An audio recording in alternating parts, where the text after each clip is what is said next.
Hello, in the news today. The strength of the New Zealand dollar is being blamed on a currency war and external factors outside our control. The dollar remains at near record highs against its US counterpart, creating further pressure for exporters. Economist Gareth Morgan says there aren't any viable mechanisms for the government to use to drive our dollar down. But Finance Minister Bill English says the government would step in if it could, but we're too small to intervene against the current offshore forces. However, Manufacturers and Exporters Association Chief Executive John Wally believes there are things that could be done to help our external economy. The long-awaited Green Paper on preventing child abuse suggests giving young, vulnerable children funding priority. That could see funding cut for older children. It also suggests the parents of vulnerable young children be given funding priority over adults with no children. The paper, released today by Social Development Minister Paula Bennett, asks if government should target young children and prioritise spending to address problems when they surface.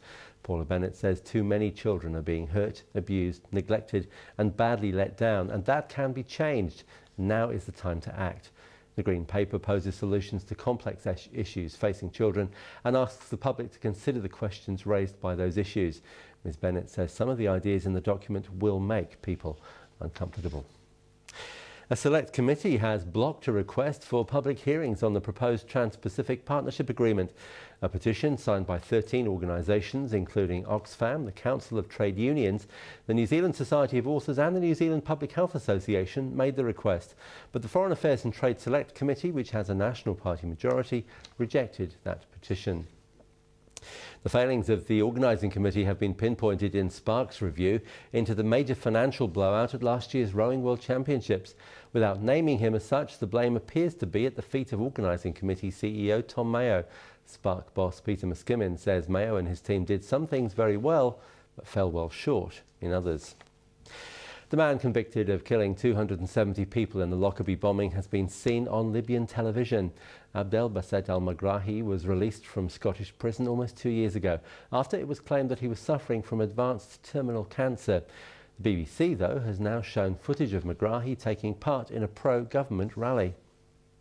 Back home, the former chairman of a Dunedin marae is hitting out at suggestions that people who take their own lives should be buried away from their relatives. Māori Party MP Te Ururo Flavel wants the spotlight put on suicide, and he's written an article suggesting that those who take their own lives be condemned and buried at the front of the cemetery. Arai Te Uru Marae former chairman Tom Duff says while the issue needs to be addressed, he doesn't believe in burying them away from where their relatives lie. The Labour Party is dismissing a poll putting it at just 29%, despite the much vaunted release of its capital gains tax policy. The Fairfax poll shows Labour 27 points behind National, who would easily be able to govern alone. It was taken after the release of the capital gains policy, which Labour had hoped would give it a much-needed boost. Deputy Leader Annette King says the result doesn't reflect the feedback that MPs have been getting across the country.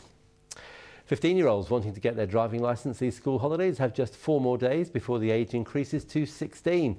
The AA says that's seen a rush on teenagers wanting to sit their learner's licence. That's all for now. Thanks for watching.